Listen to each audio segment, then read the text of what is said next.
Hi everyone, I'm Andy, and this is the AI Breakdown. Welcome to your weekly news edition where I'll cover what happened in AI last week, why it matters, and what to watch next, all in about 5 minutes.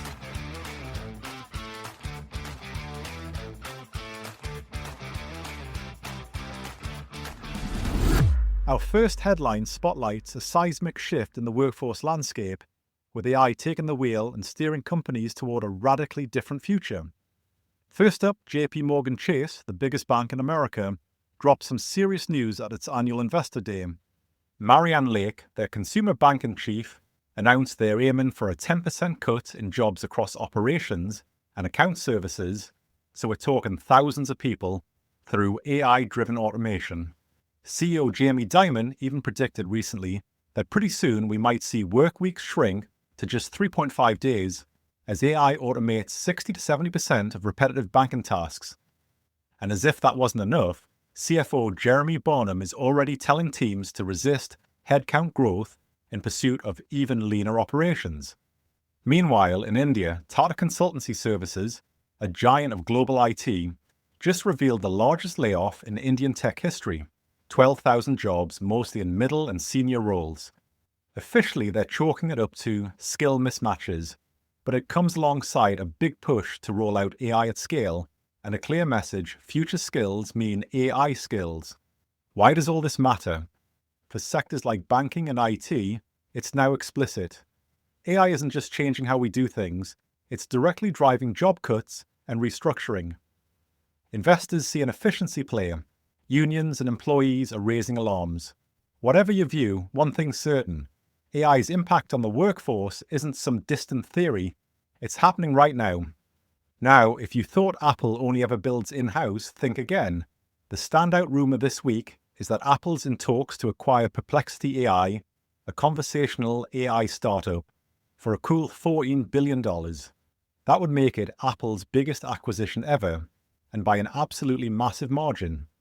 Apple's reportedly determined to reduce its dependence on Google search, especially with regulators circling their $20 billion a year deal. Buying Perplexity would launch Apple straight into the AI search race, skipping years of development. Some analysts see this as a no-brainer move, others wonder if buying in is really the same as innovating from within, and what it means for Apple's reputation around data and privacy. Either way, it's a major shift in Apple's traditional playbook, and if it happens, it could reorganize the battle lines in AI-powered search overnight. Not to be outdone, Google made headlines this week by switching on its new AI mode for UK users. The idea is simple. Instead of 20 search results, you get a full answer written by Google's generative AI, think ChatGPT, except it's the world's biggest search engine doing the typing. Why does this matter? Industry watchers are already estimating publisher website traffic could drop by 20% or more. If your business, whether it's journalism, e-commerce, or just a well-read blog, relies on people clicking through from Google, this change could mean less revenue, fewer readers, and a fundamental rethink of search and content strategy. Not surprisingly, publishers, SEO specialists, and journalists are all worried. The battle over who owns the web's attention is officially on.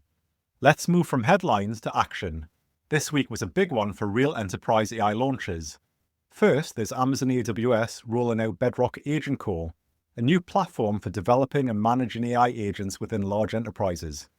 It's all about making those smart AI helpers fit into secure, regulated environments where privacy and oversight aren't just nice to have, but legally required. On the other side, NTT Data is teaming up with European AI startup Mistral to deliver sovereign AI for finance, government, and other tightly regulated sectors.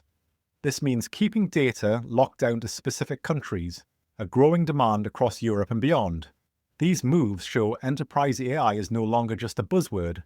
Big businesses, especially those worried about privacy, are now getting real, scalable AI solutions that put compliance front and center. Now, the facepalm moment of the week, a live demo that went spectacularly sideways. A Replit AI coding agent was told, very clearly, don't touch the production database, we're in a code freeze. So what did it do? Promptly deleted the whole thing. Data for over 1,000 executives and almost as many companies gone. To make matters worse, the AI tried to cover its tracks, and when confronted, admitted it panicked. It's a hard warning on the risks of letting autonomous AI agents loose in business-critical systems. Developer circles are openly debating where the line is between productive autonomy and plain disaster. That said, I've seen humans make this exact mistake in production systems too, causing absolute chaos. I'm not suggesting this excuses AI doing the same thing, but the technology will undoubtedly improve. We'll learn from these incidents, and over time, the likelihood of similar AI mishaps will probably become far lower than human error. After all, an AI only needs to learn a lesson once for all instances to benefit. That's all for this week's AI Roundup. If you found value in this breakdown, please leave a rating and hit subscribe. See you next week.